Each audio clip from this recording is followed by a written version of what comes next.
for the LGBTQ.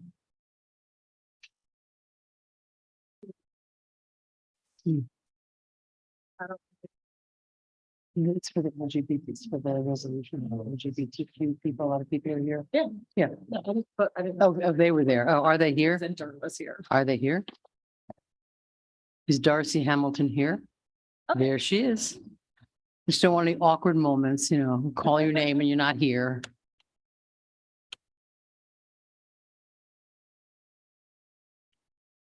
Are we live? I can't hear you.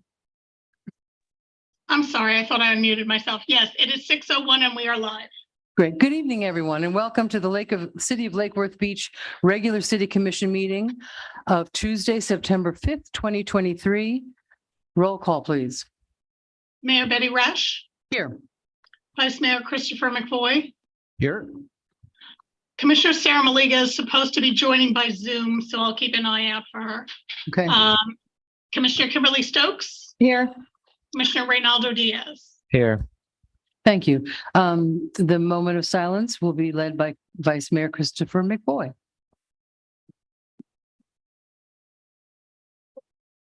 If you stand with me for a moment and just try to think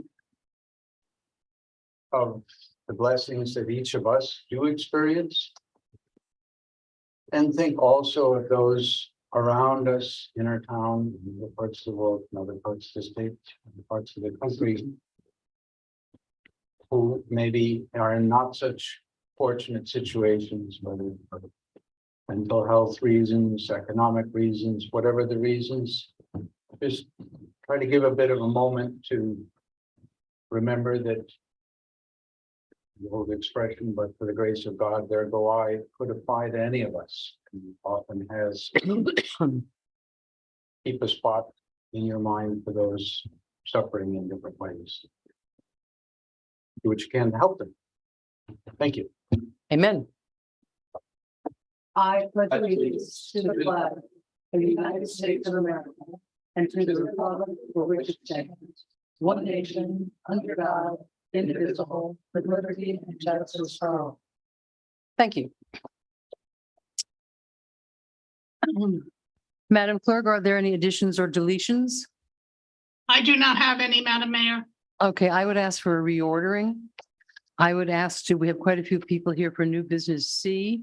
And I would ask that we put it right after, as quickly as possible, right after the consent agenda.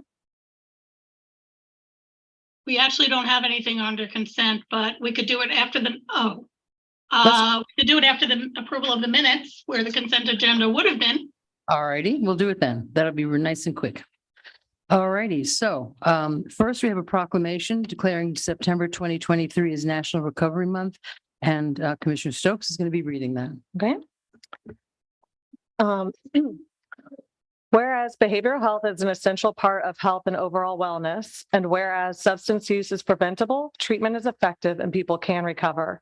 And whereas preventing and overcoming mental and substance use disorders is essential to achieving healthy lifestyles, both physically and emotionally. And whereas relatives and friends of people with mental and substance use disorder can recognize the signs of problems, implement preventative measures, and guide those in need to appropriate treatment and recovery support services. And whereas Palm Beach County is leading efforts to establish a person-centered, recovery-oriented system of care with partners throughout the county that can help people achieve recovery and improve the quality of care and long-term recovery outcomes. And whereas to help more people achieve and sustain long-term recovery, all city residents are invited to participate in National Recovery Month.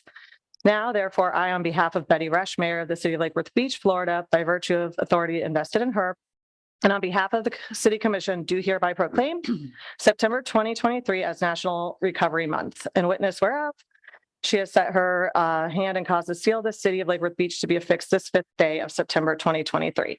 Thank you very much. And I do believe we have Next on the agenda. right. So I don't, do we want to, we'll give this to you after the presentation. You give your presentation, then we'll have a little photo opportunity with the proclamation. Okay, and just for those of you who don't normally come to meetings, if you want to make a public comment, there's blue comment cards up in the back. And just fill it out on the, either an agenda item, the number, what agenda item it is, or if it's just in general.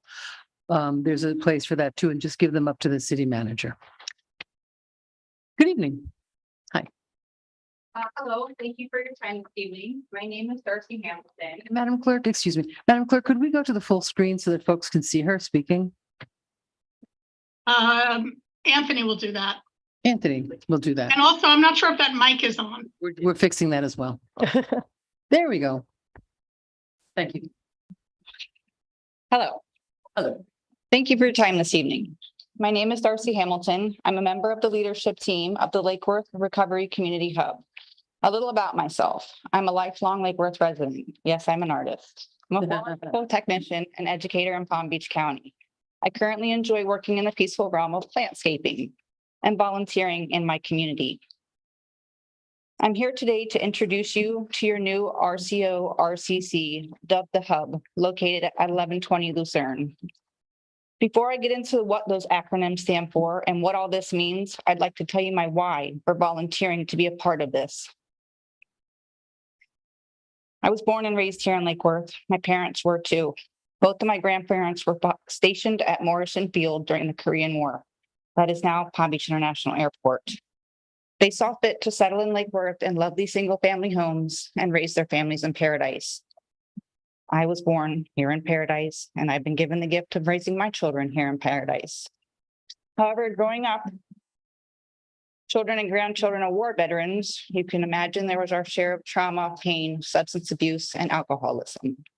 I've lived here in Lake Worth and Palm Beach County long enough to watch the rehabilitation capital of the world earn its title. And I'm still here today witnessing the fallout of the opium epidemic. I've been blessed with the privilege of traveling the world, yet Lake Worth has always been home base, and I love it, and I want to see it better. I want to see Lake Worth be a healthy, safe place for children to grow up in, and it takes a community to make this happen. So I have joined forces with other members of my community, and together through a collective of hard work and collaboration, this RCO and RCC was formed. RCO simply stands for Recovery Community Organization, and RCC is a Recovery Community Center. So let's back up a little bit. What is recovery? You see what Anthony. There we go. Nice. So what is recovery?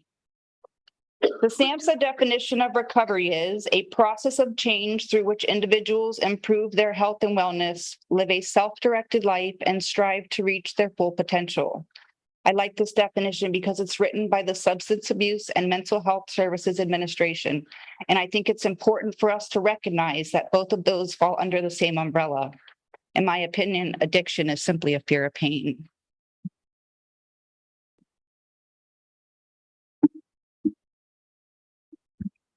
Here are some of the key elements that are proven to be guiding principles of recovery. Hope. It is person-driven. There are many pathways. It is holistic. We provide peer support. All of the employees at the hub are certified peer recovery support specialists. It means they have undergone training, countless hours, and they have proven that they have lived experience with this. Relational principles, cultural. We have to address the traumas. How did we get here? We have to admire the strengths and responsibilities of the people there, and we all have to provide respect. What does the environment look like in RCC while supporting those guiding principles? Activities and services led and driven by those appropriately trained volunteers and peers. All pathways to recoveries are respected. This RCC is not pushing any type of stepped program. You know what I mean? We're not affiliated or pushing. All pathways work, and we respect all those, and we'll utilize all those. It's whatever it takes. We provide peer recovery support services to promote recovery in a supportive environment. We provide access to training, social, educational, and recreational opportunities with information about treatment, recovery support, and other services. So why? Oh, we've seen great successes with RCOs and RCCs on a national level. So why are they so successful? Because they're inclusive. They're fiscally prudent, they're evidence-based, they're person-centered, they're easily accessible, they're community-built, and they are safe. What we aim to provide is a place free from stigma that offers peer recovery support to the entire recovery community, regardless of the pathway. The sole purpose of the RCO is to mobilize resources within and outside of the recovery community to enhance long-term recovery.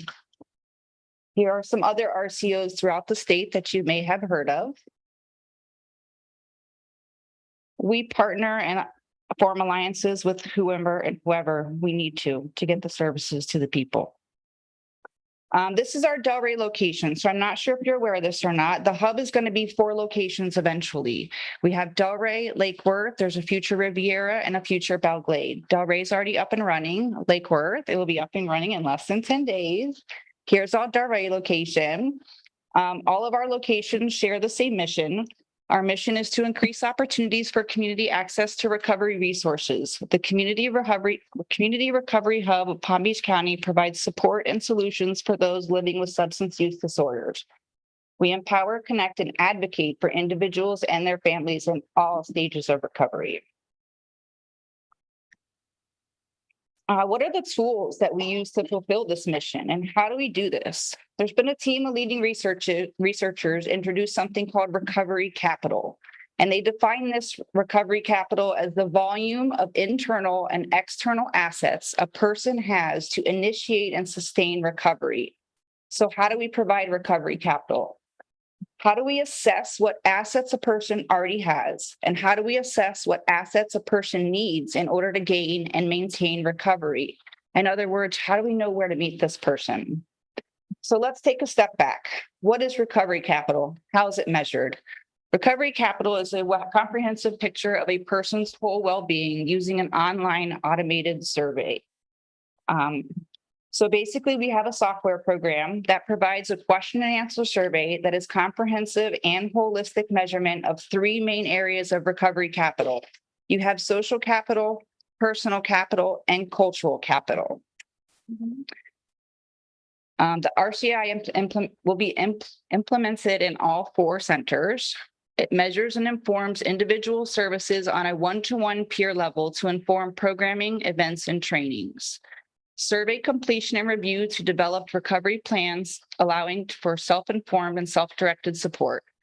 Combines survey instrument and personal narrative to guide care and demonstrates measurable outcomes. So this allows us to meet someone right where they're at. You don't waste all the time assessing somebody's needs.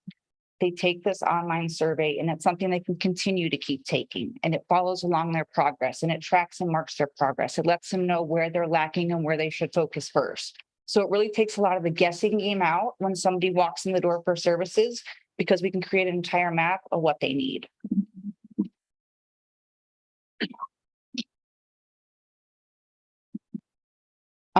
These are all of the support services that we can provide and then some, and taking that RCI lets us know at what stage they're at so we can meet them right where they're at. The RCI gives us that tool to know exactly where they are and what level to meet them at so that the appropriate level of care is provided in the most efficient manner.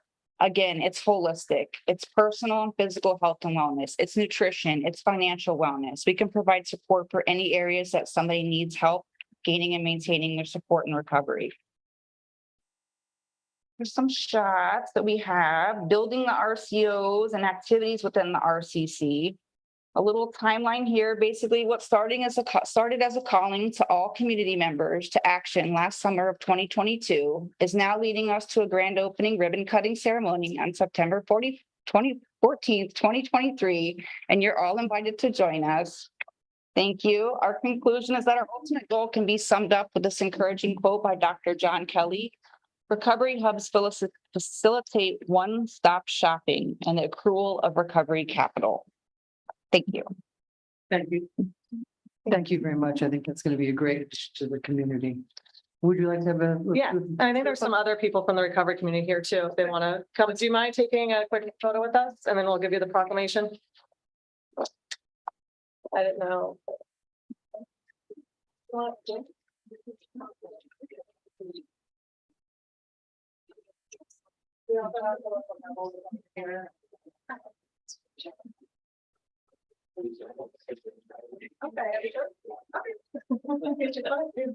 do appreciate that. Just cheerleader. Yeah.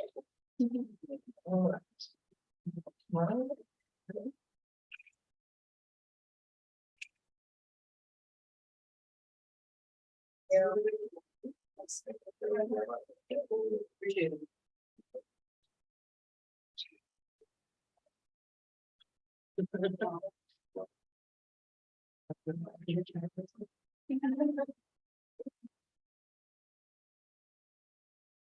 And can I take a second to thank our city manager and then Joan as well? No, I'm sorry, you can't.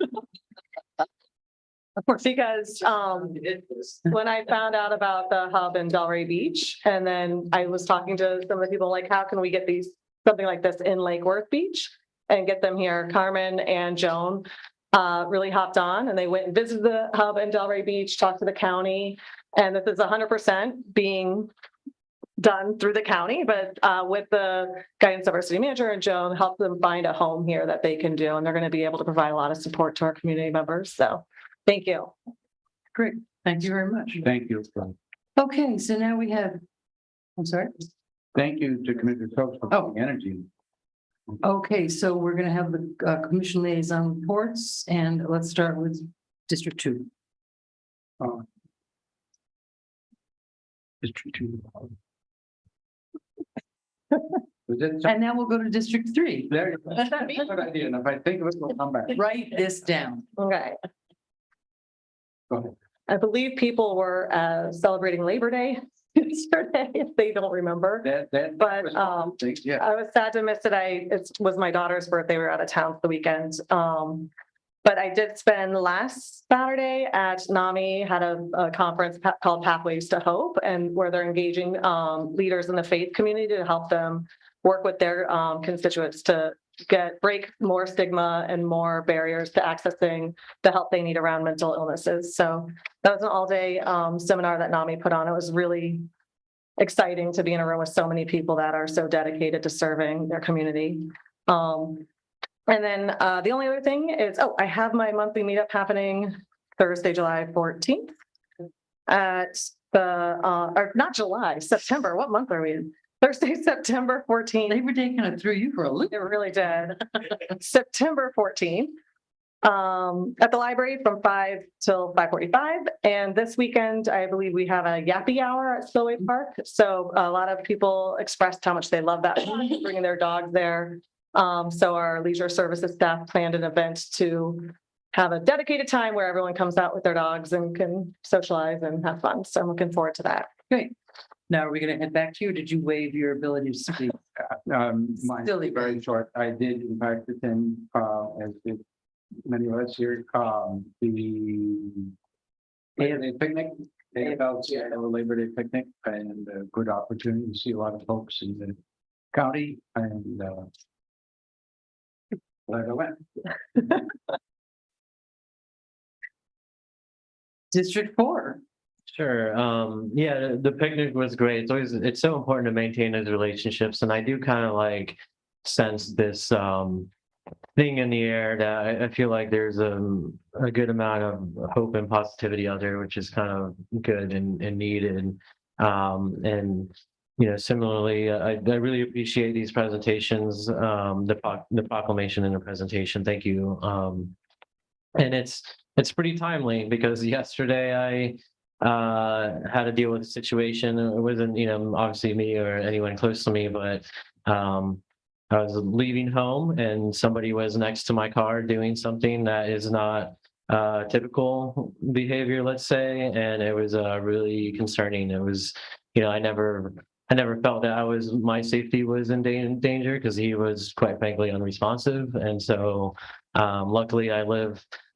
Luckily or perhaps unluckily, I live someplace where there's a good PBSO presence, and I walked next door to the gas station, and deputy was there. I was able to flag her down, but we were both kind of you do your best to help with the resources that are available, and there's so much more potential, and it's not a bad thing. I mean, a lot of us know what Lake Worth was like years ago, and we've talked about this and even the other day about how much progress has been made and how much better it is. And now with these resources, and I'm really excited about this hub because it's just going to make things and our ability to respond to these situations so much more effective because, really in that situation, the only thing that could have been done was calling the person's mother and he, hopefully she came to pick him up, but it's perpetuating an endless cycle of addiction and illness that I think there's a better way. I mean,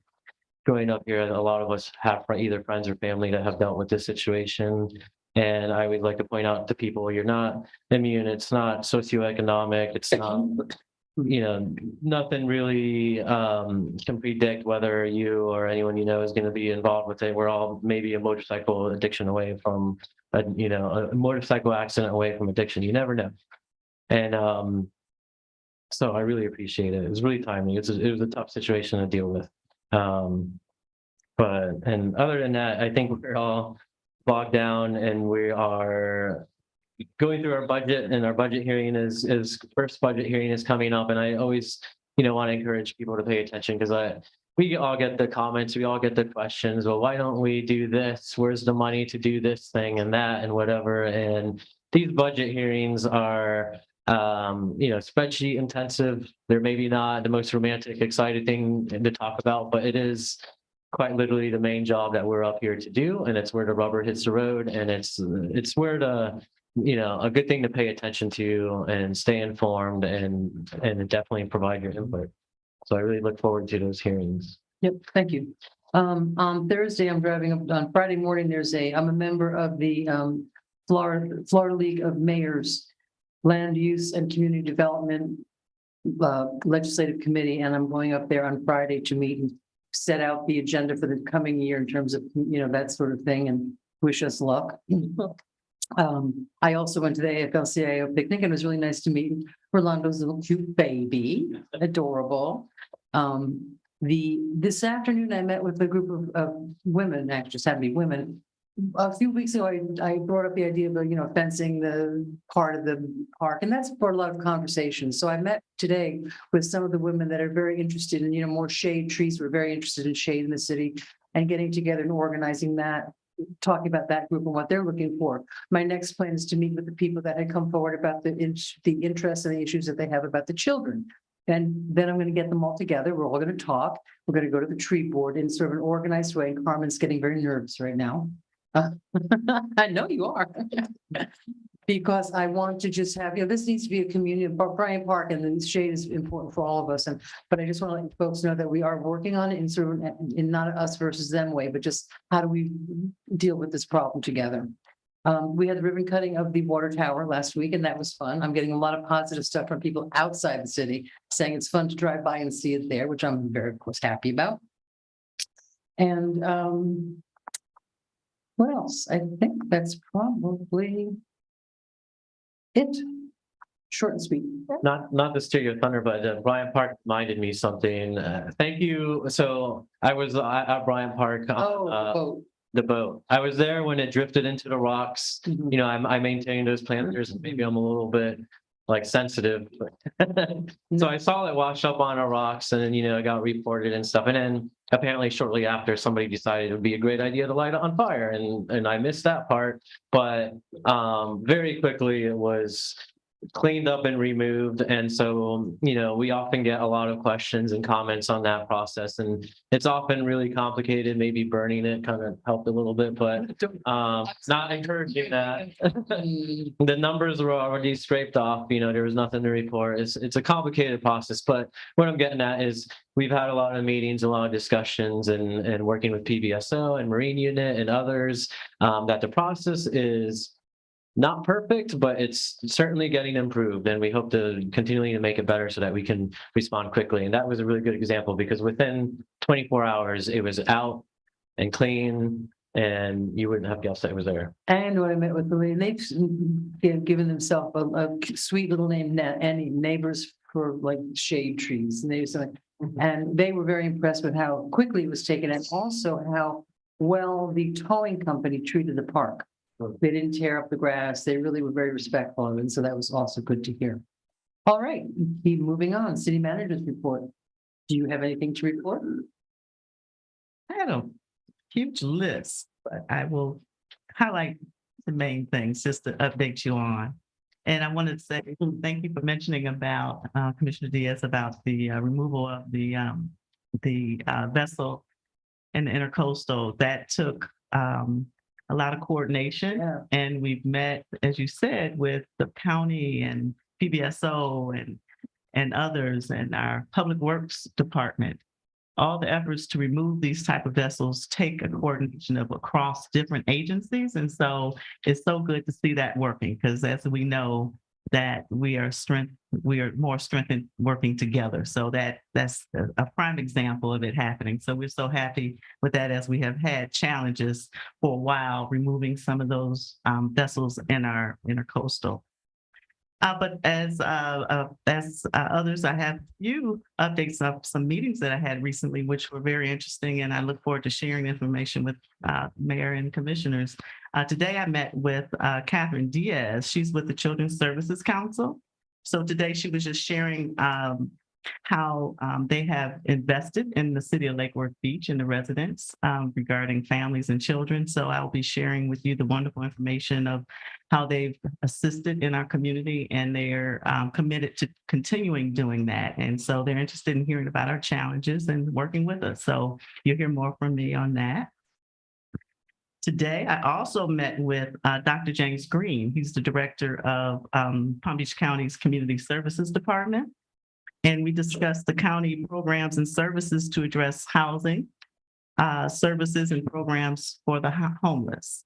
And so I was so impressed today on the number of programs and services that the county offers. I knew they did a lot of work. However, they have quite a bit of projects and programs going, including opening but permanent homeless facilities. So we'll hear more about that in the coming future. But there is a website that he informed me about called thehomelessplan.org. So if you go on that website, you'll find so much information on the services that they offer and resources. So if we see those in need, that we have places to go to get more information and assistance.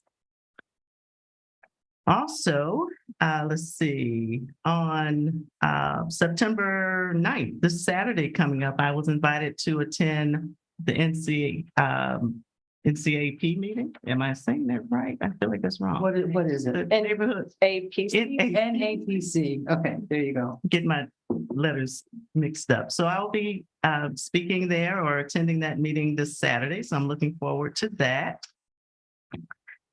Also, I wanted to give kudos to our staff. I attended the Palm Beach County League of Cities monthly luncheon on August the 23rd in Wellington. And at that meeting, there was a presentation on the Live Local legislation. And there was a presentation on what cities need to know and what they can do to implement that program.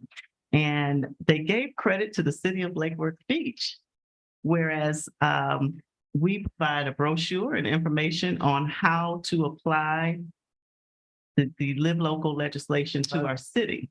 And they use us as an example on how to do that for the other cities. So I just want to give a shout out to Mr. Waters for his team for putting together the brochure for our community, and that is used as an example for the other communities. So Where can somebody find a copy of that?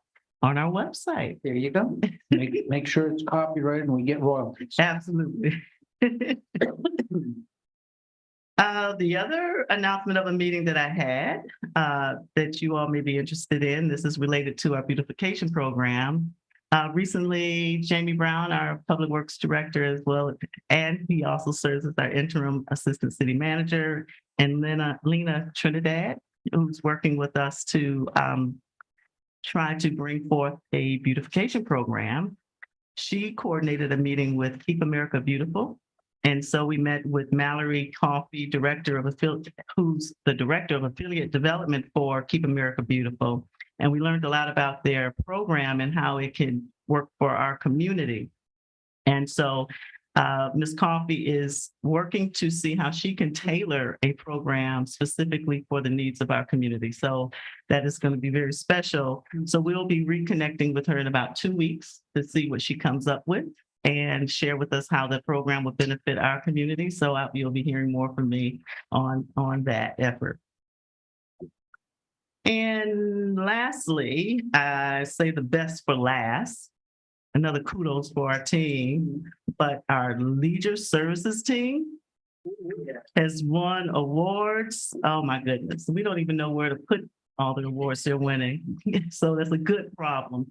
But they recently won 15 awards at the Florida Festivals and Events Association. That's amazing.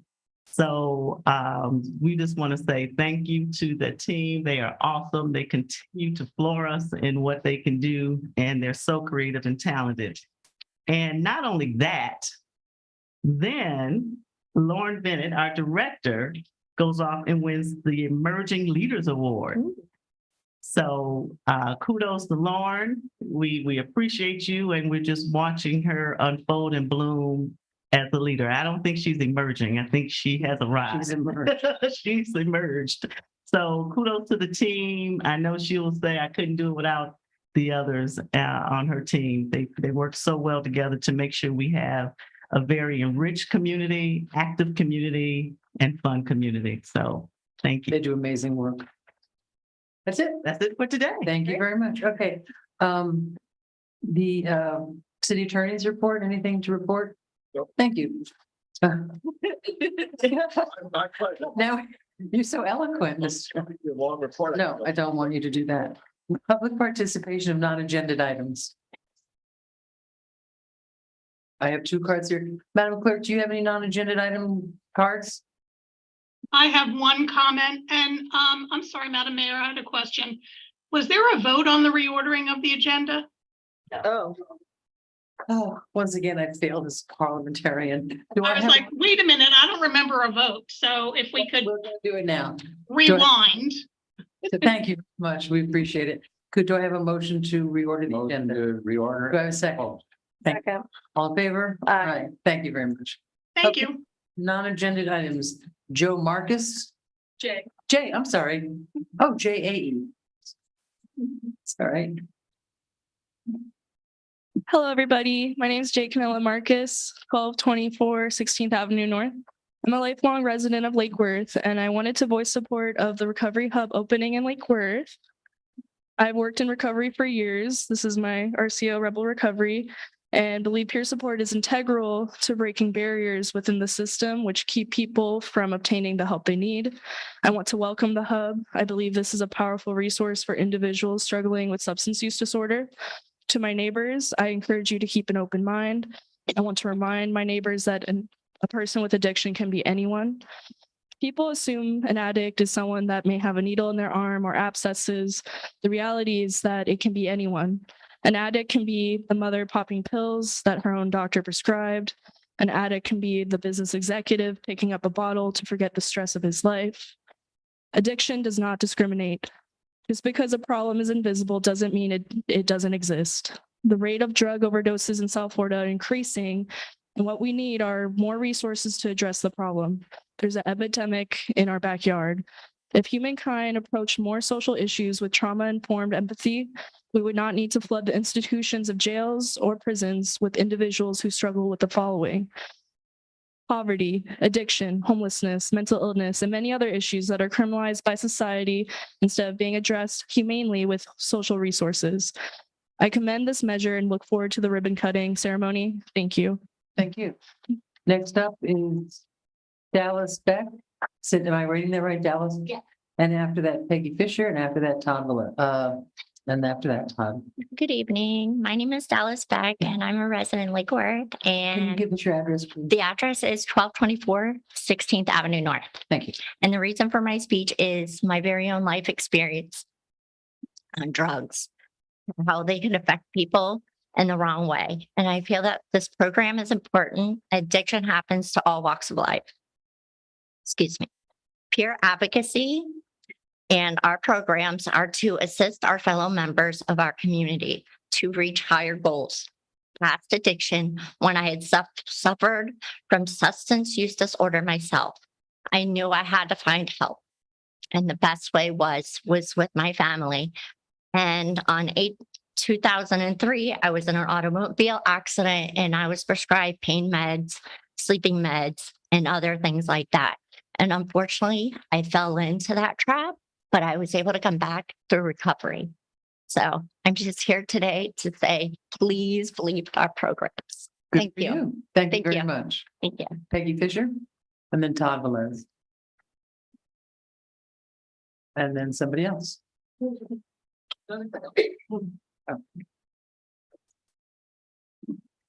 Peggy Fisher, A Street, Lake Worth Beach. Same reason you're gonna get A Street, Lake Worth Beach. I wanted to thank the Financial Services Department for all the work they did, putting on all the budget sessions. I'm probably the only one who, other than employees who came to them, but they put together a lot of information, walked it through very organized with whatever hiccups came up. I would say that I think there needed to be a budget session devoted solely to your CIP.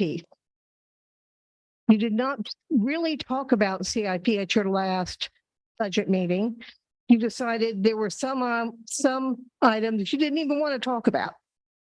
And that is not a good approach in being transparent to the residents of the city, because they need to know all the possible construction programs that might come before this city or be part of this city, and to ignore all the water department in total doesn't really give me great comfort in knowing that it's all been discussed.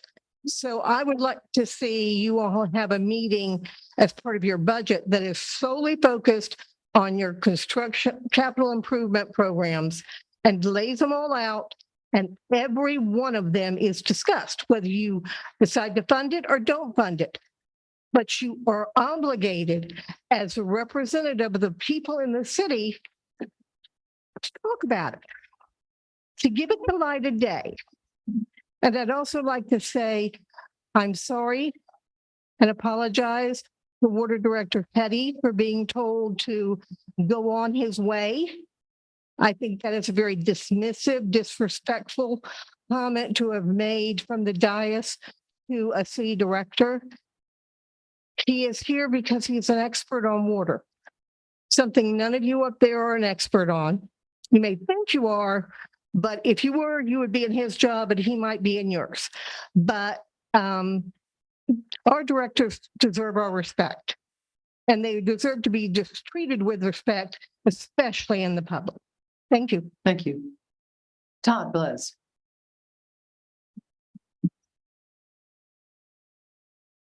.530 North G Street. All good news. Sincere, the root meaning is sun judged or without wax. 1 Corinthians 3:6-7 is if God isn't in it, it just ends up in dust. August 30th, 1925. This, what I said, will appear later on in the statement. August 30th, 1925, Calvary laid a cornerstone, and you can't gouge out the history and facts and memories in reality. This is a heed, because that's what's happened at Cornerstone. And for our upcoming historical reviews and things like that, this is a good sign. 1939, the Methodist Episcopal Church removed First and Episcopal because they didn't need the overruling of a bishop. And the minister of that time thought First was vain. A little joke there. First Presbyterian Church, saved by the bell or Boutwell. Boutwell family really looked out for the church decades ago, and this has put them in good stead, wrapped in prayer. Save the Gulfstream, save Benny's on the Beach. Hands off my beach, pool, backyard. Keep your hands off my baby. That's a pop titty from Little Eva and the Beatles, and also the late Tina Turner, which was Get That Through Your Head. I don't want to sing her songs, but save the Presbyterian Church, our church. Remove the O and have your church. It is your church. It is mirror, mirror on the wall. That's fantasy. Who's the most relevant church of all? And that comes probably near the top, if not the top. First Nazarene Church, still the home of the king. The site of Burger King was vacant in 1948, and they had a revival tent, and that's where their worship started. And they then moved to this building, and they got wind of a chapel down in Boca Raton at the airport, and they moved that building board by board and numbered and built it at its current location. They're approaching their 75th anniversary in December. You're invited. They're also doing a lot of things with the Habitat for Humanity, which we have a new member, neighbor, Sherelle Murphy, and that happened on the 31st. It was a nice turnout. And the new minister there is Donna Carlisle, and you'll be meeting her. And they're also using that church as a site. They're going to do some free work, big work, and the church is in pretty good shape. And because they need a location to park their vehicles and things like that. So that's about 12 houses, I believe. I know it's 3 on that corner.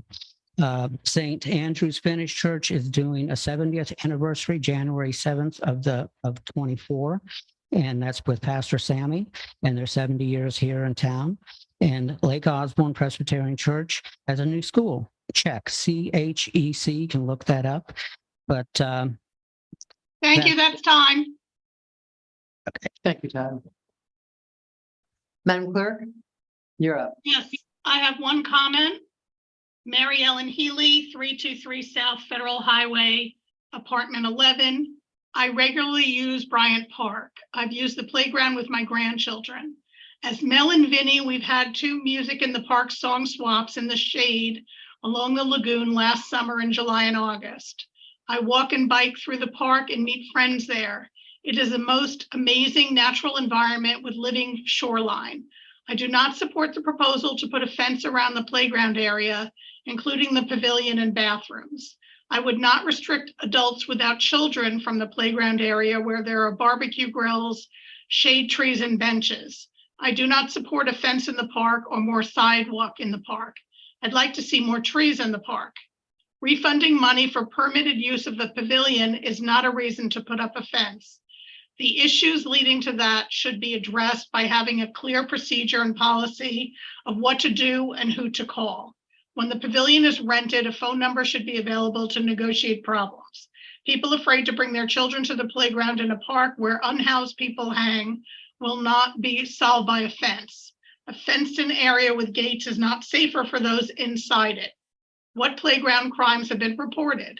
I suggest signage throughout Bryant Park with guidelines for use of the facilities, including exercise equipment, playground, sidewalks, pavilion, amphitheater, and parking.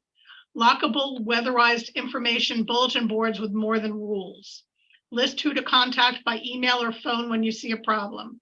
Bulletin boards are an easy way to update and add or remove information. Thank you. That's the only comment I have for this. Thank you. And I hope Mary Ellen was listening to my comments earlier about Bryant Park, because we are trying to figure out the best way to move forward on that. Okay, quickly, public approval of minutes. Do I have a motion? Motion to approve. Do we have a second? Second. All, You got it, right? I'm sorry? You say so? No, I got second. He got second. Yeah. She got first. He got second. We took care of it. You're out. You're out. Who's on first? Okay, so now we are, yes, let's vote. Let's vote. All in favor? Aye. One day off and I just lost it completely. Okay, now we've moved on the agenda to the resolution 34-23. And I'm going to read this. This was brought to me by Rand Hope, who's the chairman of the Human Resource Council. And I'm going to read it. We normally don't read resolutions, but it's not too long. And I think it's important. He called me and asked if I would sponsor this, and I said, without hesitation, of course. Resolution 34-2023 of the City of Lake Worth Beach, Florida, declaring the city a safe and welcoming haven for the LGBTQIA+ community and their families and providing for an effective date. Whereas the City of Lake Worth Beach welcomes diversity and believes that all individuals in the City of Lake Worth Beach add to the quality of our lives and should be treated fairly with respect and dignity and with full human rights.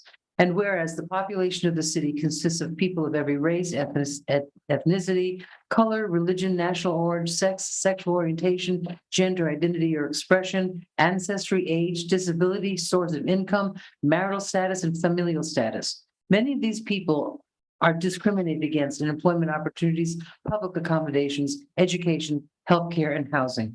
And whereas the City of Lake Worth Beach has a long and proud history of acceptance of all individuals with respect and dignity, regardless of an individual's race, ethnicity, color, religion, national origin, sex, sexual orientation, gender identity or expression, ancestry, age, disability, source of income, marital status, and familial status, including but not limited to the areas of housing, public accommodation, education, healthcare, and employment. And whereas the City of Lake Worth Beach recognizes and admonishes the increasing legislation denying respect and dignity, particularly on the basis of sexual orientation and gender identity or expression across the United States. And whereas in the current 2023 legislative session, 491 such bills in 46 states have been introduced, and many passed into law, according to the American Civil Liberties Union. These bills infringe on human rights and restrict fundamentals like healthcare and education and the basic enjoyment of their lives. And whereas in this hostile environment, cities, counties, and states across the country are taking steps to support and protect lesbian, gay, bisexual, transgender, queer, and gender expansive people, especially youth. A 2022 survey by the Trevor Project, a suicide prevention group focused on LGBTQIA+ youth, found that 86% of transgender or non-binary youth reported negative effects on their mental health stemming from the political debate around these human rights issues, and nearly half had seriously considered suicide in the past year. And whereas the City of Lake Worth Beach is a welcoming environment to all and seeks to serve as a refuge of fairness, respect, and dignity for all individuals and families. Now, therefore, be it resolved that the City Commission of Lake Worth Beach firmly states its commitment to protecting human rights for all individuals and believes that that access to health care, education, and peaceful enjoyment of their lives are fundamental rights to all people in the city. So now, therefore, be it resolved by the City Commission of Lake Worth Beach, Florida, that the City of Lake Worth Beach shall now and forever be considered a safe place, a sanctuary, a welcoming and supportive city for the LGBTQIA+ individuals and their families to live in peace and comfort. Do I have a motion? Motion to approve. Do I have a second? Second, All in favor? Aye. Thomas. There's a public. There's, Oh, okay. no, Aye. well, I would, yeah, no. So, thank you. Would we like to have a picture moment? Come on up. What does Julie or does anybody want to say anything? Yeah, that's why I'm bringing everybody up. Okay. That's the news. Picture. Get the news, get the news.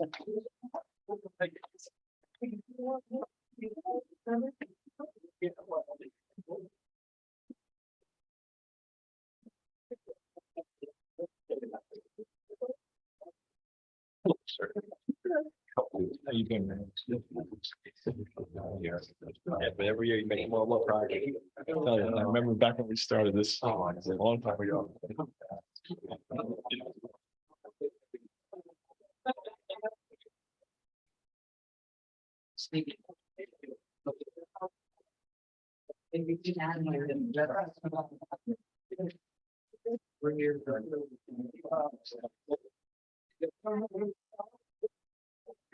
All right, everybody smile now.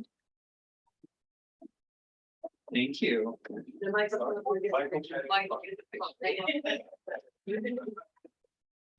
Yeah, you're both residents. Right, Yeah. that's true. Hey. There it is. She's following. Okay. Everybody there? We say yeah.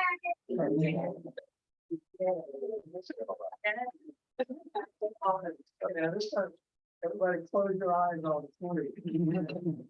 1, 2.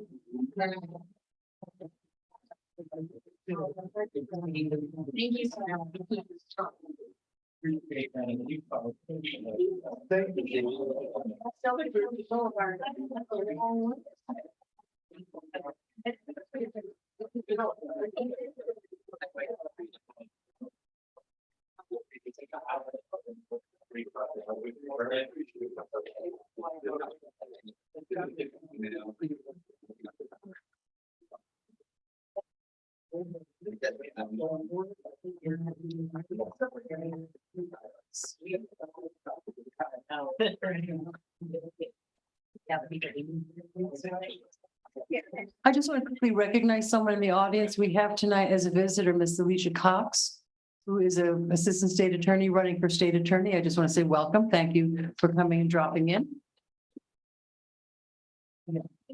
Okey doke. Back to our regular program. Thank you, everyone, for coming tonight. Okay, public hearing. Resolution 36-2023. Establish the refuse service annual assessment for fiscal year 2023-24. Motion to approve. Do I have a second? Second. It It looks like Yannick wanted to say something. Second, I'll let Mr. Diaz have it. Second. all in favor? Aye. Thank you. You're very eloquent. Thank you. Okey doke. My goodness, this is gonna be the earliest meeting we've had in a while. Well, I'm not the one that makes it long. Okay, now we are going to unfinished business. Unfinished business A. The city of Lake, oh, yeah, okay. This, oh yeah, this one. The city of Lake Worth Beach versus North H Enterprises, Inc. et al. Mr. Attorney, you're on. Yes, this is a proposed settlement in a manner that arose out of code enforcement liens that turned into foreclosure. The judge entered an order of foreclosure. We then went to mediation a couple of times and negotiated this settlement agreement where the city will receive $650,000, release its liens, and the property owner will move forward to bring the property into compliance.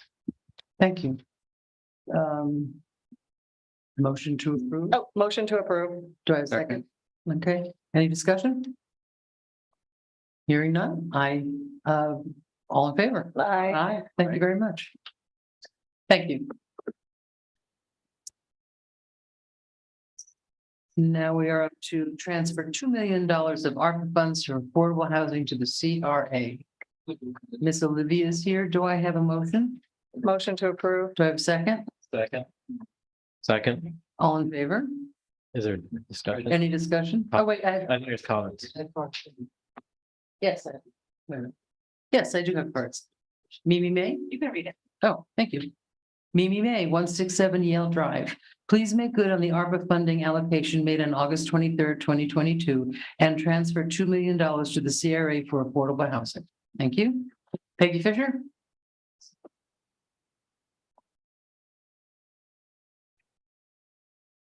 Peggy Fisher, A Street, Lake Worth Beach. I support transferring this money to the CRA. They have asked about it many times in their meetings over the last year, and without any response from the city. They have rearranged their active response of money coming to them. They have rearranged their finances to keep doing their work of assisting people with housing. And I think it's only fair that the city fulfill its commitment to the CRA. Thank you. All in favor? Madam Clerk, do you have anything? Yes, I actually have someone who is through Zoom, Suzanne Cabrera. You have 2 minutes. Are you ready to speak? Yes, can you hear me? Yep.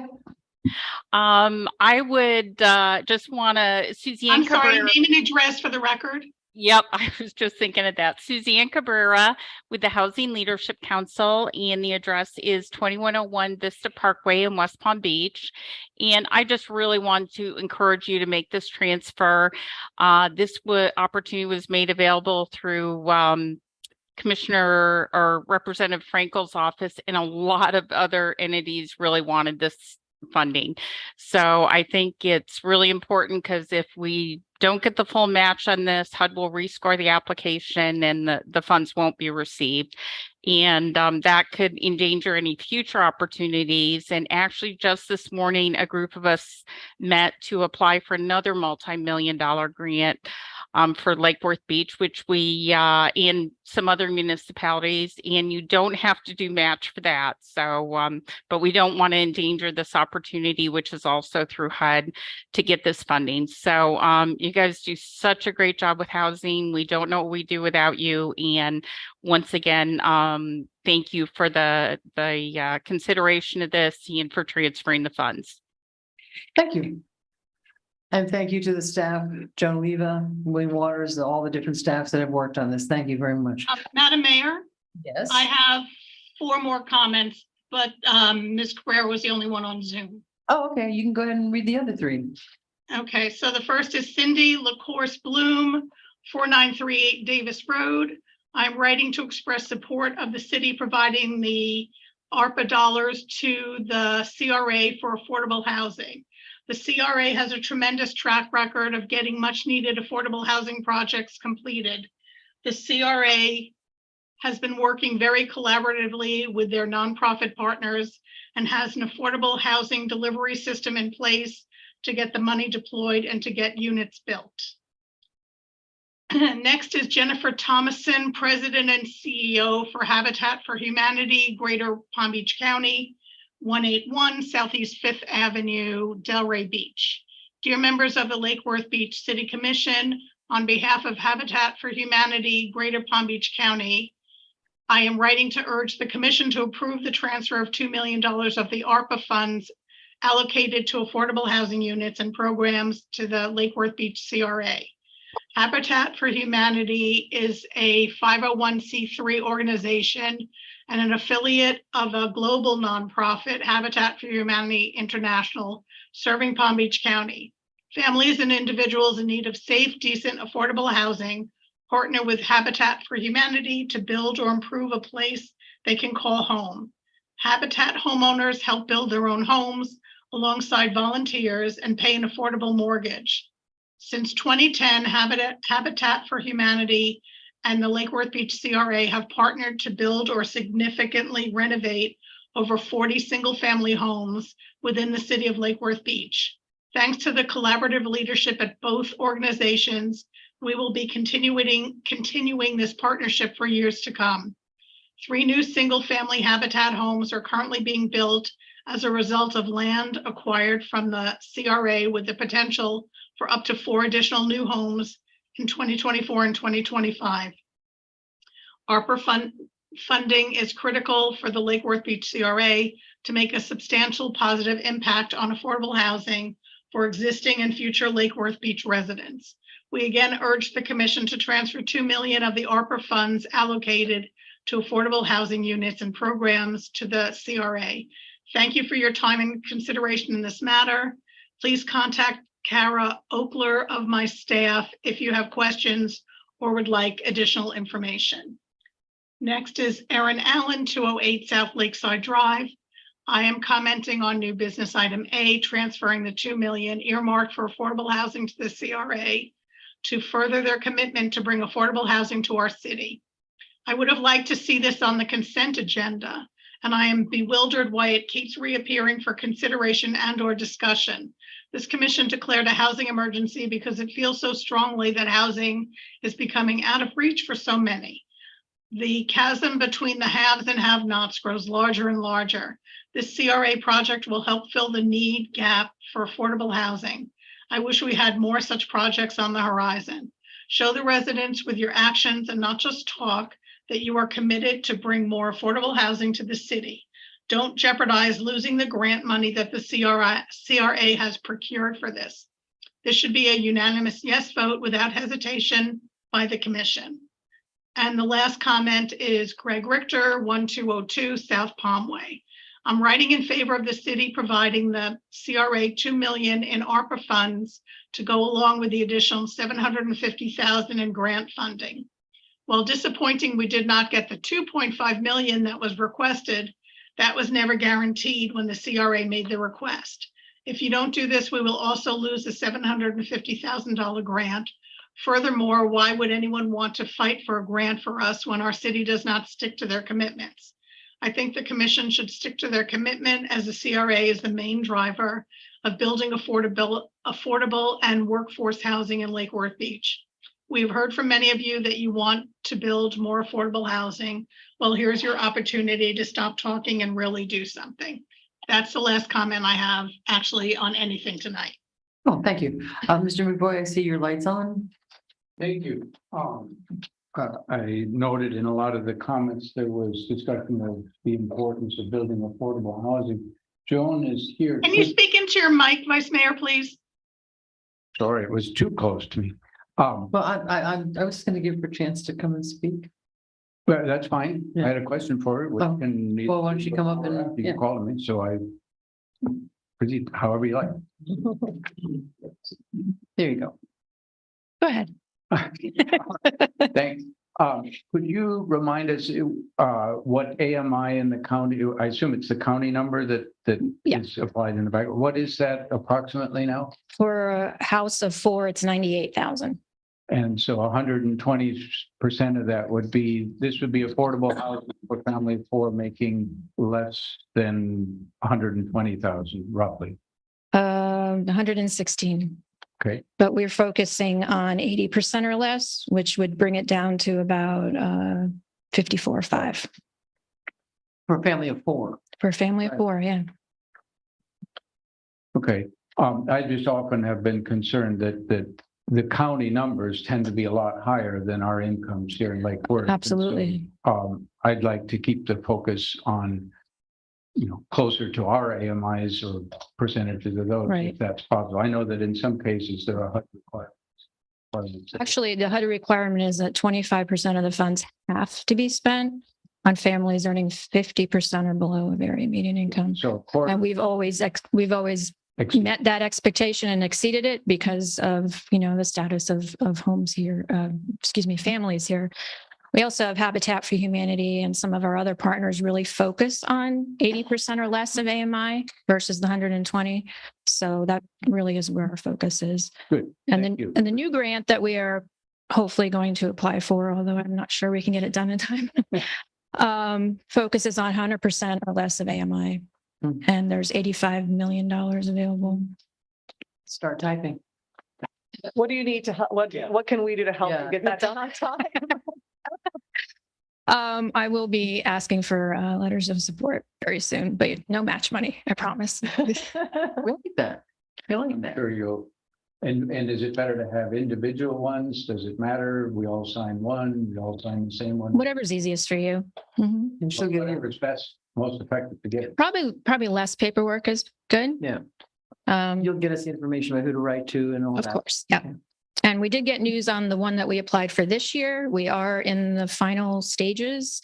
We met all those requirements. I just don't know how much it is yet. Oh, well done. Thank you.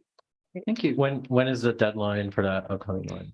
So the deadline for the pro housing is October 30th. However, you have to have the entire application online 15 days ahead of time. Oh, And we're also more than likely, I hope it's not too early to say this, going to be partnering with Riviera Beach CRA and the county.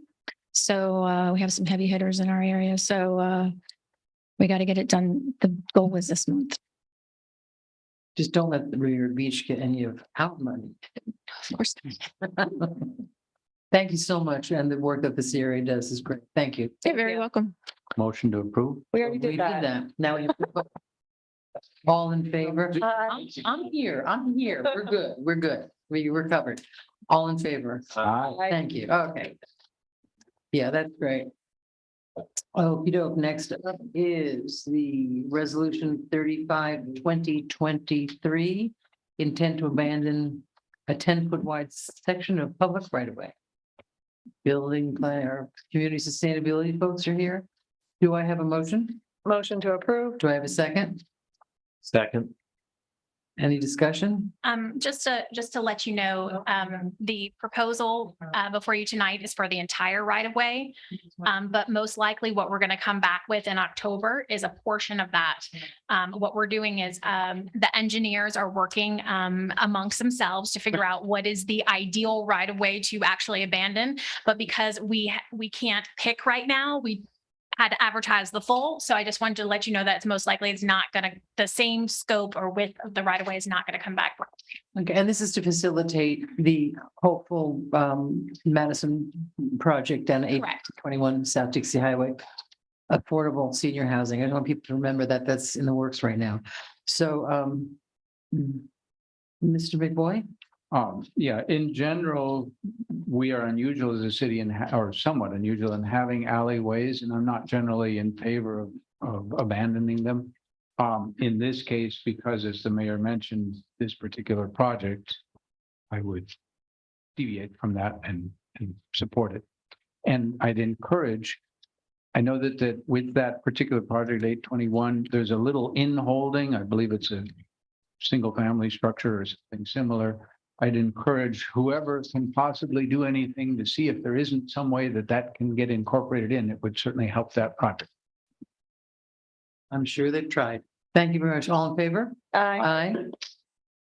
Unanimous, passes unanimously. Mayor? Yes, I have a blue card up there. for the next one. You have it for 35/2023, which is, Oh, that was that one. which is, Yep, we. wait a minute. Okay, come on up. It's helpful, 2020, all right, that's fine. I printed each and just. You did, but I didn't want to hear your voice tonight. So. I know. 35. Okay.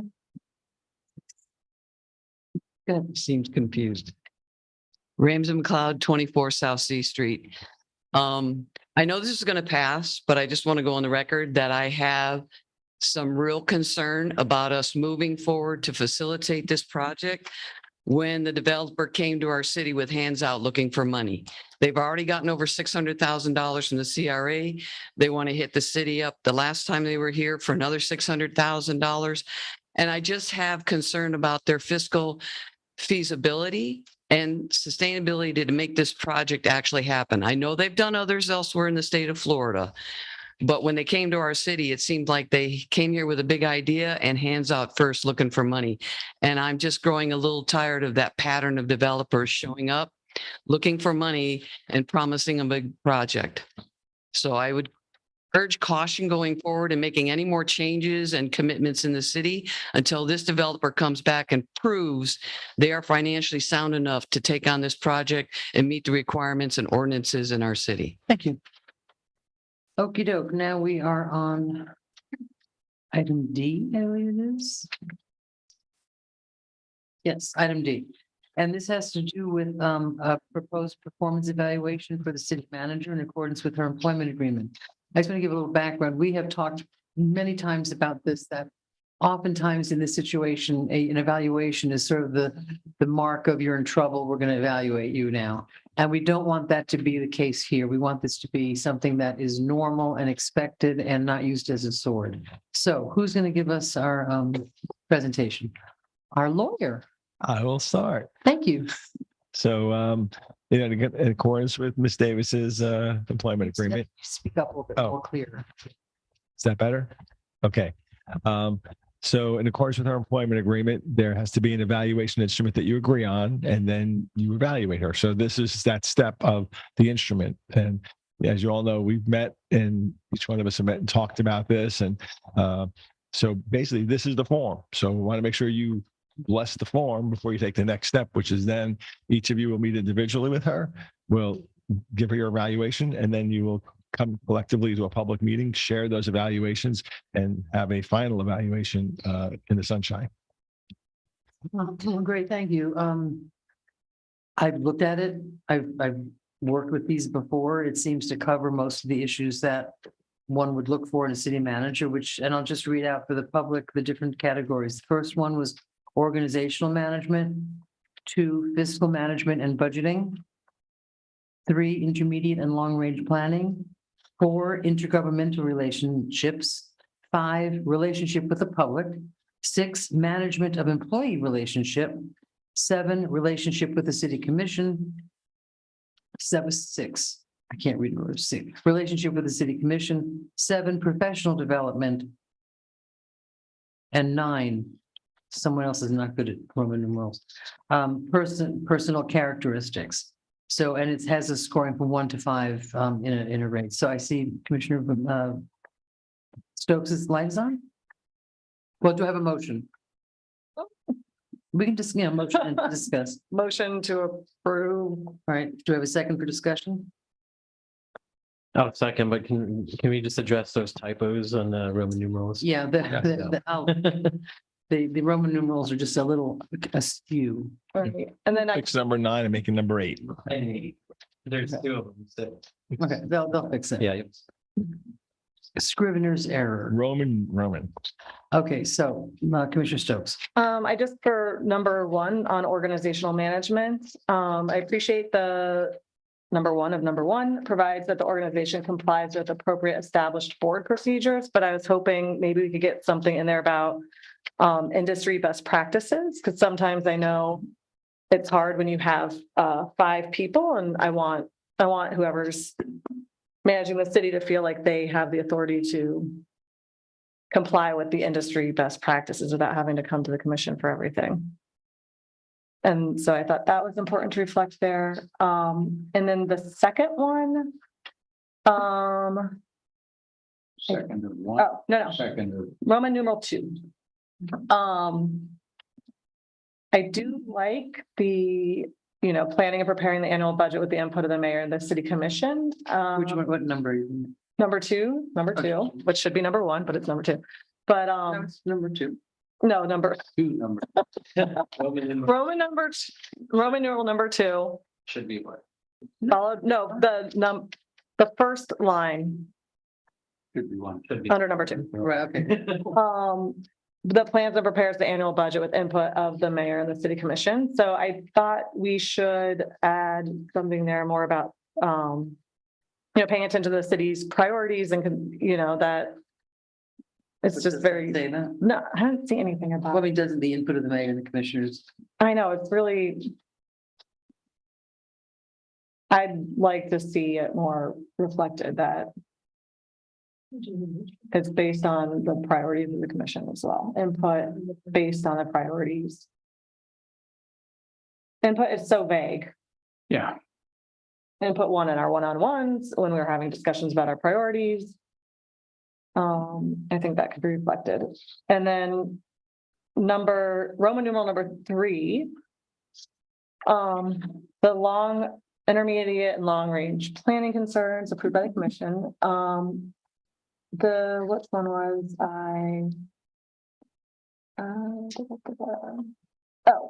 plans and organizes maximum utilization and maintenance of city-owned equipment. Is that just the equipment or also properties? I just wanted to be careful because sometimes I know when we talk about maximizing or utilization of city-owned properties and things like that, it needs to also be in accordance with the values of the city, or else we could probably build skyscrapers on every. But we have a zoning code that takes care of that. When we talk about the beach, whatever we do, it needs to be in accordance with the city's values and the commission's values. Which may change over the years. The commission, whatever commission is sitting here, it needs to reflect what the people voted them in office to do. So I would just like to make sure that we're specific about that. I just think in 5 years from now, somebody could pick this up and think, oh, we need to make sure we're maximizing every single. On number 2 there? Yeah, it's just equipment, but Yeah, I can see expanding it to equipment and facilities and everything we own. yeah. But I mean, isn't it in? Why imply it? Why not just add with accordance to the commission's values or vision? Like this is, it's not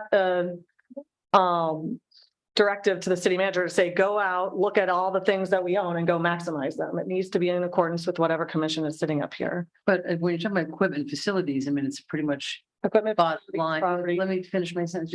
It's keep them going. It's not, I mean, I think the policy of every commission is to keep things working. Maintain things.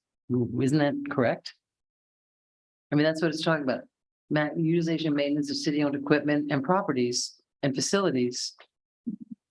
I'd like to hear the Well, we're gonna, you finish. up and then that I think it's important to make it clear in here. This is our way to, it's a form of communication between the commission and the city manager. So I think it's important that we stress for whatever commission that's up here, we can make sure that we're doing all of this in accordance to what their priorities and values are. I can agree with you more about the first one you talked. This one, I think, is more nuts and bolts, but we'll get there. Okay, next.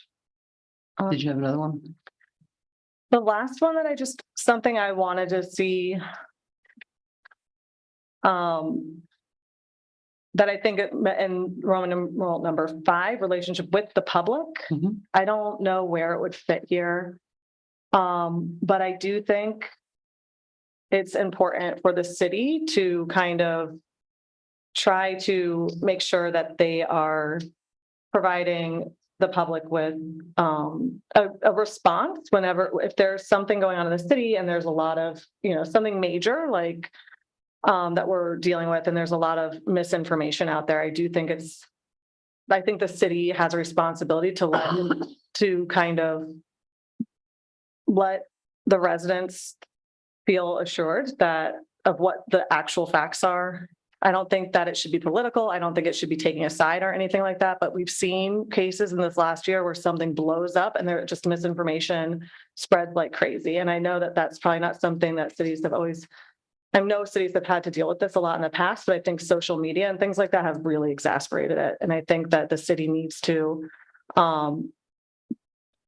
pay attention to things like that, because I really think it's a quality of life issue when there's people living their daily lives that aren't How would worried you about phrase that. that? I think it's just ensuring that accurate information is pushed out to the community. So we need to, I don't know if it needs to be its own line item. I was trying to look in here where maybe under number 3, make an effort to understand issues, concerns, and the values of the community. It's really more about communication with the public. Establish open communication with the public regarding.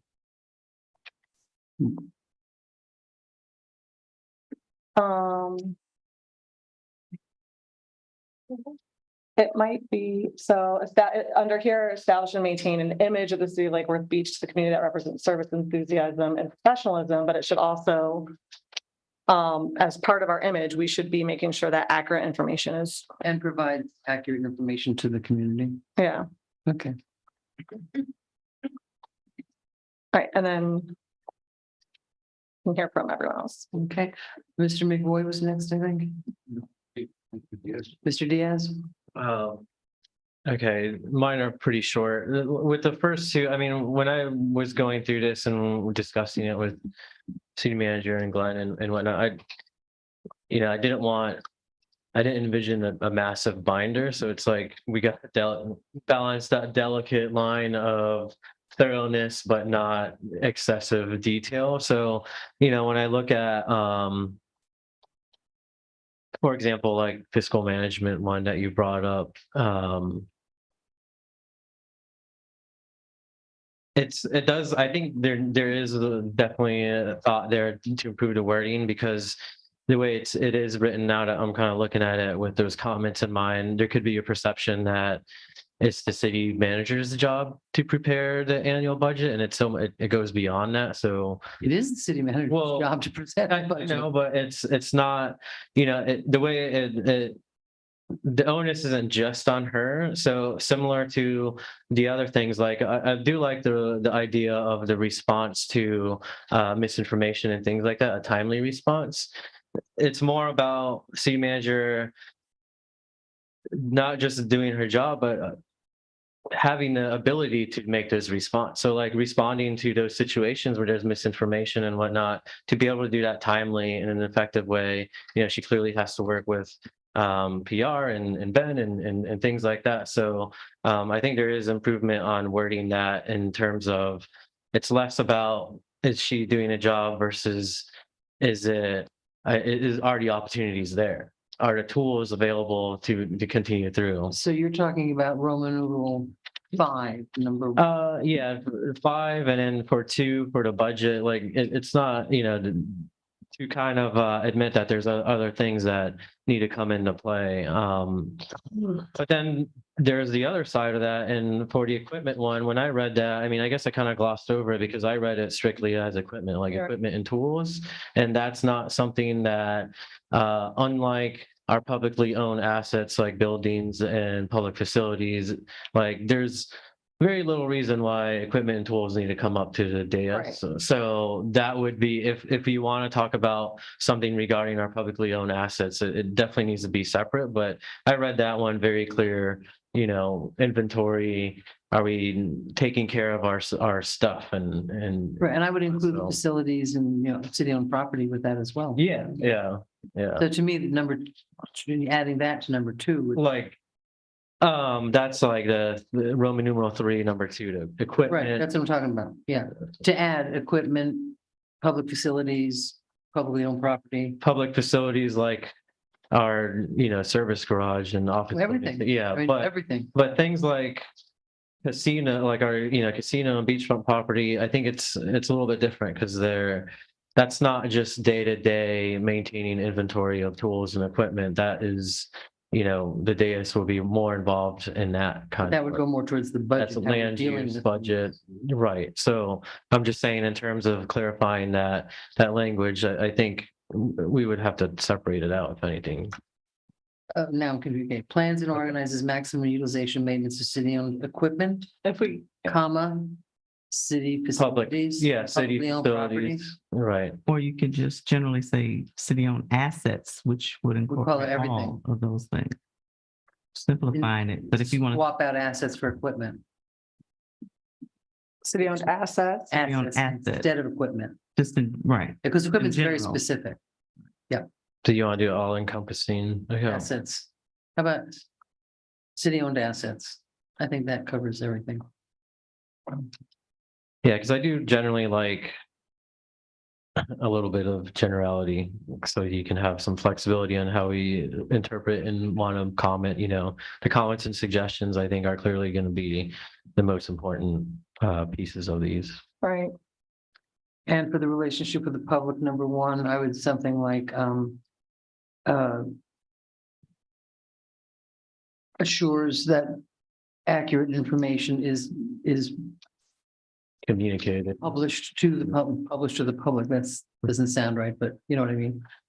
That accurate information is provided to the public. And maybe something like a timely response. I don't want to call them emergencies, but situations. That's going to happen anyway. Those are, those situations like that we have an adequate and timely response if something comes out that's misinformed, a newspaper headline, something like that, that we come out and have a response and say, you know what, that's not. That's an interesting thing that you raised, because I have an issue with a newspaper article that came out about a restaurant that closed. It's exactly what I'm thinking of. And here's my thoughts about that, because I'm trying to figure out what to do about that, right? Because it was very unfair. And I spoke with a property owner today who's trying to get something in the city, and the people they're talking to, well, what about that, right? So sometimes I think it's, how do you deal with something that's said in the paper, said in public, which is, I don't believe, accurate? Do you breathe more oxygen? Do you give more oxygen to it to keep it going? Then it becomes a back and forth, or do you just ignore it? How do you deal with it? Yeah. And that's, I think, a case by case basis. It is, yeah. And that's the specific example I was thinking of mainly because, we discussed it in a pre-agenda meeting, and Mr. Waters, who left, he wrote a good email explaining that we did because it was misinformed, it was harmful, and that situation, it's clear we can very timely, very quickly put out a press release, respond to that journalist and be like, hey, maybe you should have reached out for comment on the other side. But you are right. It's case by case. It can be a touchy thing. Yeah. But sometimes you you don't want a want fan to let it die its own claims? death. So- Yeah. But I think putting it in here, it sends a signal to the city manager's office that this is something Yeah. that we value as a commission and like everything else. So they I mean, come up provide with some timely and plans accurate and- information when appropriate. Yeah. Yeah. But When necessary. because everybody's going to think at different time, things are, I've given a lot of thought to that one because that one really bugs me. I think that's why I think it does belong with the maintaining the image of the city, because we're not Yeah, no, trying to be I a agree. propaganda. I machine, agree. But when people spread misinformation, it makes the city look bad. So could we add a little language about, provide furnish prompt and accurate information in light of the lies that are thrown? Okay, Mr. McBoy? Thank you. I agree with the comment that probably the comment section, comment suggestions will be where I'll be most focused on providing things, but couple of areas, I think under one, I'd like to see something. Well, let me address there was a comment earlier for section 3, item 2, which we've changed to city-owned assets, I think is good, but I think the interest in making it reflecting the values of the city or the values of the current commission, that is important. We were elected. But that's what's going to happen when they talk one-on-one to, May I finish? go ahead. We were elected for a reason. We talked to people and said we would do XYZ types of things, or we would bring XYZ types of perspective. Apparently that appealed to some people, so we were then elected. Part of what the city manager does is then to carry out, as the executive part of it, the values that we bring. Not just any old values, not the values of the commission that's here in 20 years, the commission that was here 20 years ago, but are they following the values that we bring? That's how we give back to the community what they asked for by electing a particular set of people. So I do think some mention of reflection of the values of the commission is important. I just as an example, the L&M project, if we said we have all this city-owned property and we're going to utilize it to its max potential, we would end up with a project that most people don't think fits in our historic downtown.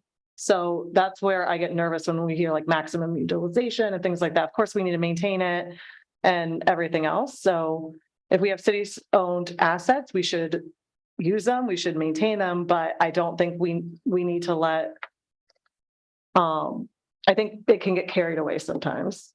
The values part is an important part. Well, and I'm going back to the fiscal management, everything stems from the budget. Everything we do, everything we decide is somehow tied to money. And that's where, I mean, if you want to put a little more, something about I think it's unnecessary. Plans and prepares the budget with the input of the mayor and the city commission. That's where the input comes. That's where you have the conversations that we can't, up here, we talk about a broad policy, and in one-on-ones, we talk about a broad policy, but input of the mayor and the city commission, that's who should be getting, the person would be getting the input from. So I would not walk into my one-on-one with the city manager and propose something that didn't fit with my own and our philosophy of how we're going on the city. So I think we're like overdoing it. Because I think it's there. I mean, it says it, that she's talking to the people that are ruling. I guess my thought would be, if there's a reason to have 4 or 5 of us here, it's that we bring different ideas and thoughts to it. I would say be more inclusive in there. If you don't want to rate on that particular one, you can leave it blank, or if you want to rate or you want to explain your rate, whatever.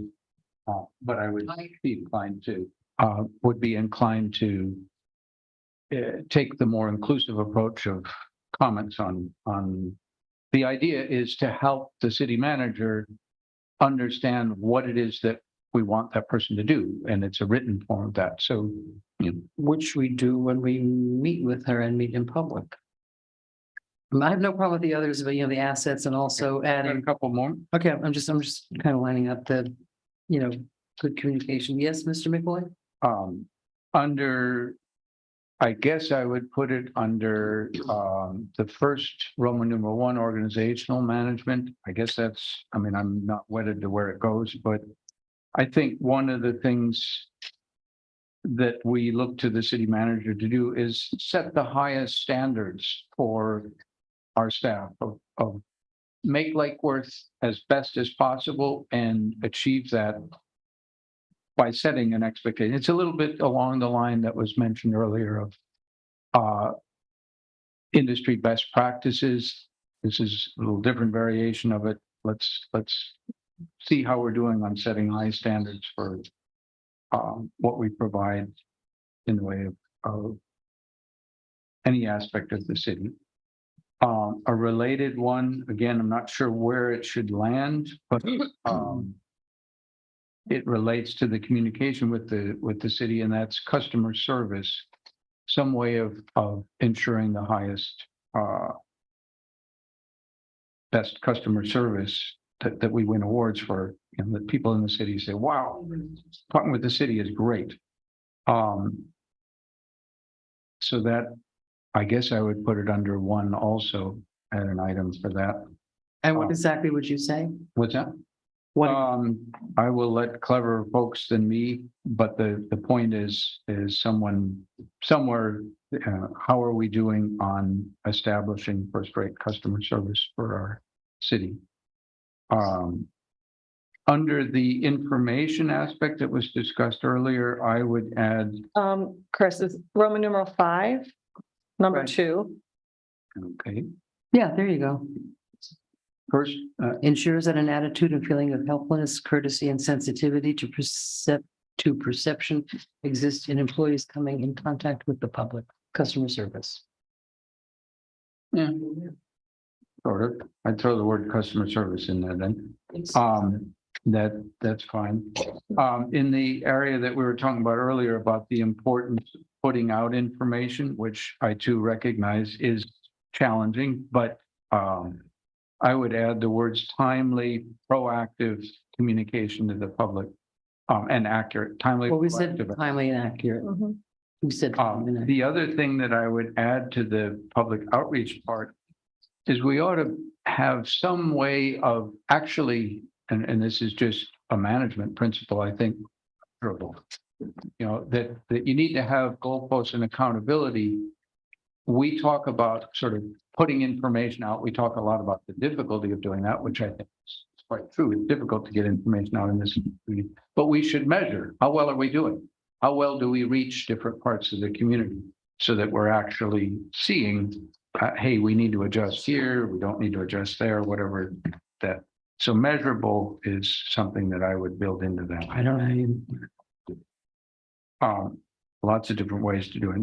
Business companies and others do that.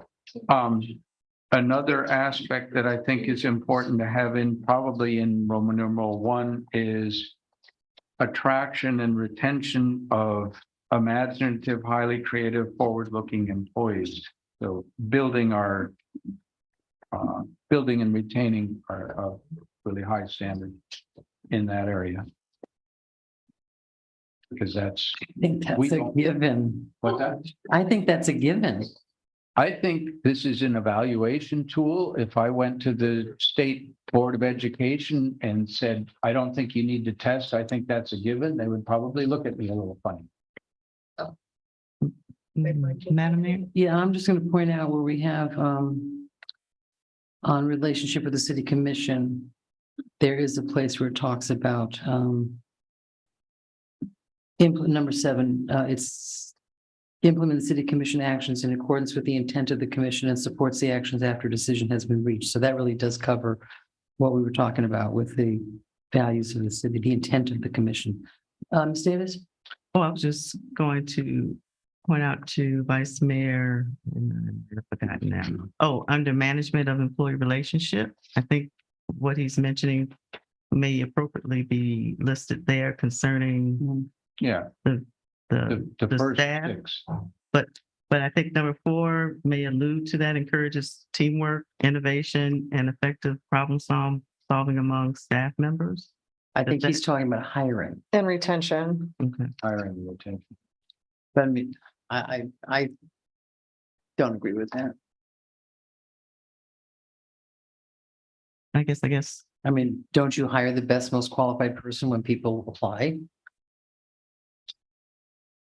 Sometimes you do, sometimes you don't. That's part of what. But that's her job is to discern that, not, I think. We as a commission get elected to try to steer the ship in certain directions. Well, We don't get to do any hiring decisions except two, the city manager and the city attorney. Other than And the that, we have internal no auditor. involvement in them. So our agent to make things happen, to steer the ship is primarily the city manager. right. So what we're looking for is ways of rating, of evaluating, how is it going on some of that? And attraction and retention of employees that will help us get there is a piece of that. So I would include it in part of the evaluation. Madam Mayor, Yeah. Vice Mayor, can you kind of help guide us into how that statement will play out, just to make sure it's reflecting your thought? Would you want to draft? I've got, Text, I think is here. Yes, sir.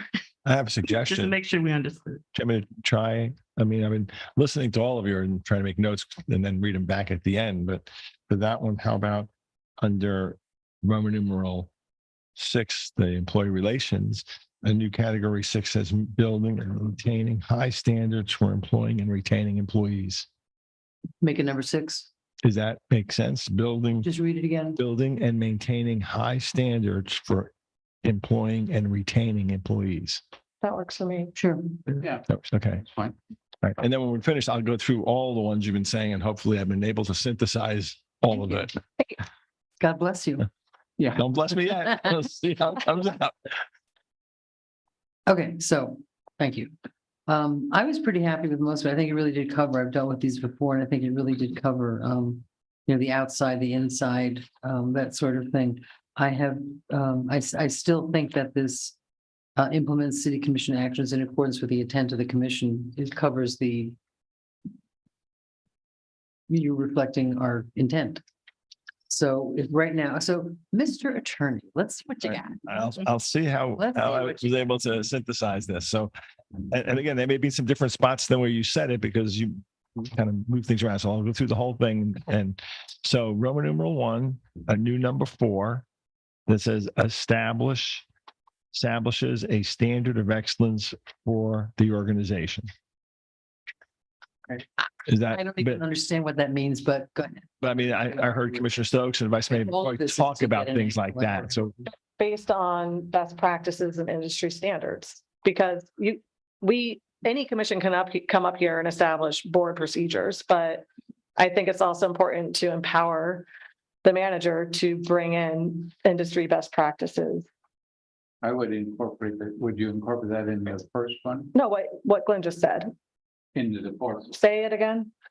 but it was establish a standard of excellence and best practices. Based on industry best practices.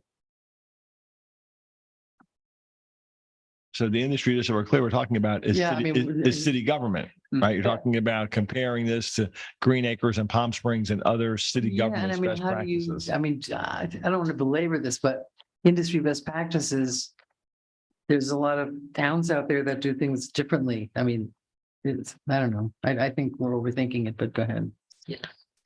Yeah, but there are things like professional organizations and city manager professional. Which is And, covered later, which is yeah. covered in her professional All right, so I'll try that again. then. development So, part. Yeah, So the new so number- I think it's important to realize, yes, it's obvious that we obviously want to hire the best employees, but an evaluation is, do we feel that that's being accomplished? Like some things do seem rudimentary and a given, but we can't say that about our town so far, but you can't say it about many others where, that's happening. So it's a tool. it's probably should be a part of the rubric, even the most basic rudimentary things, as a tool to evaluate on whether or not we're accomplishing those goals. That's Well, all of it. it does, the city manager enthusiastically seek and support professional improvement through pertinent seminars and conferences. This addresses that. I think that's more just professional development, That's implementing what. continued education, professional development. Because again, we're still on number one, which is the Yeah. organizational management, as opposed to number 5, where you get into employees. So are we going to establish a standard of excellence based on industry best practices for the organization? Who's the judge of that? We are, when we do the evaluation. I don't know the industry best practices. Do you? There's a lot, when we go to the League of Cities, Yeah. and we do this, Do- and we- we get the copy of the magazine every other, those magazines. I think it's. I don't think it's appropriate, but go ahead. Not again, because we don't know the best practices of the city. We do what we can do here. I don't have any problem with, achieving excellence, but I think if we get down to how specific is that best practices of cities, that's a hard one. Why would we not want to?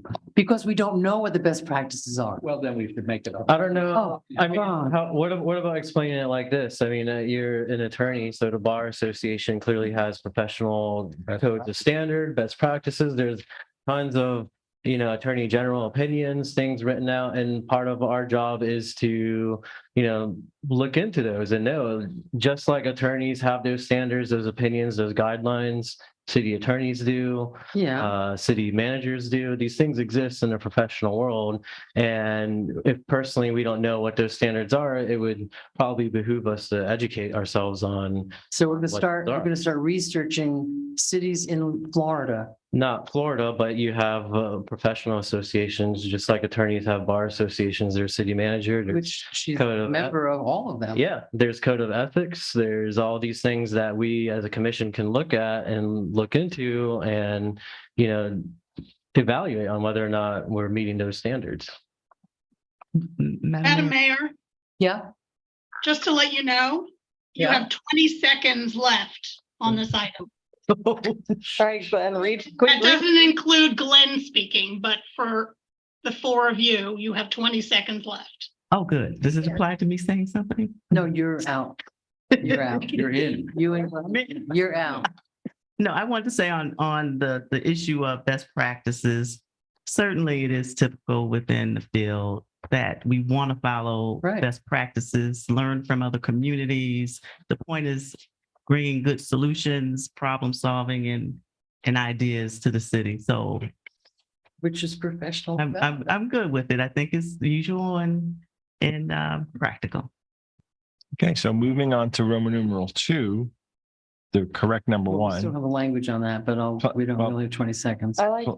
Plans and prepares the annual budget in accordance with the priorities established by the mayor and city commission with documentation and full explanation of the annual budget.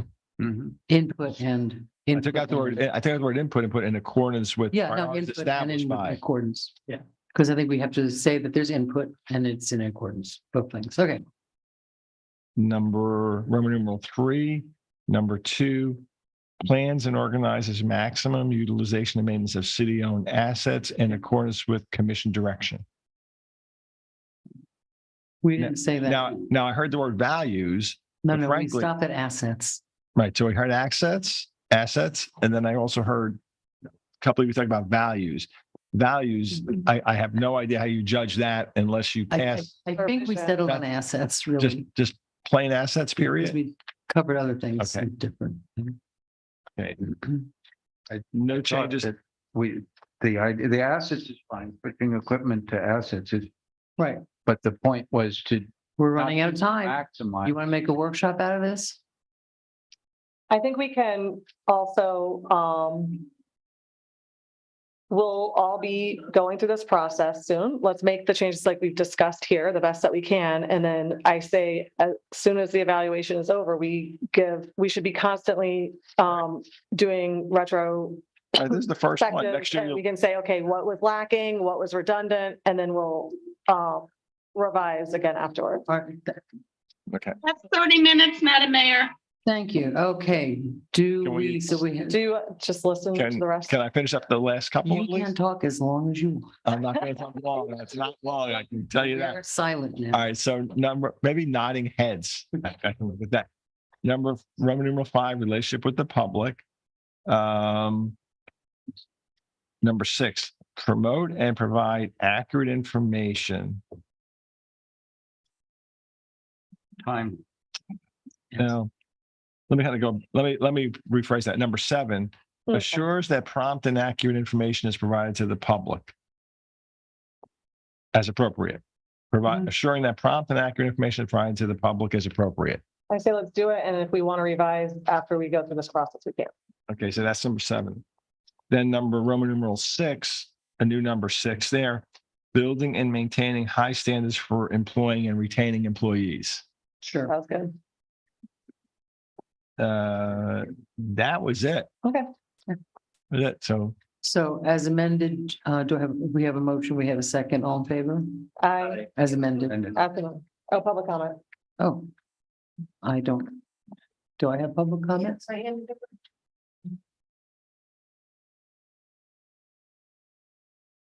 Transfer to the CRM.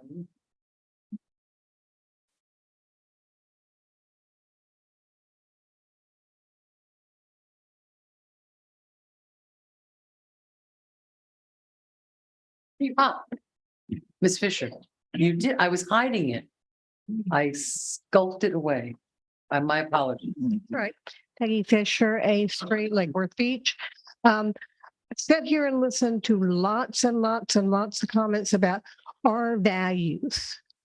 Well, I would like any one of you sitting up there to point me right now to where your values are published, available to the public. We're looking at right now. They aren't there. You all keep throwing around the word values. Well, I can say that some of the values I have experienced from some on that dais are definitely not the values that I was raised with by 2 parents who served this country in World War II and taught me to value people and not degrade people.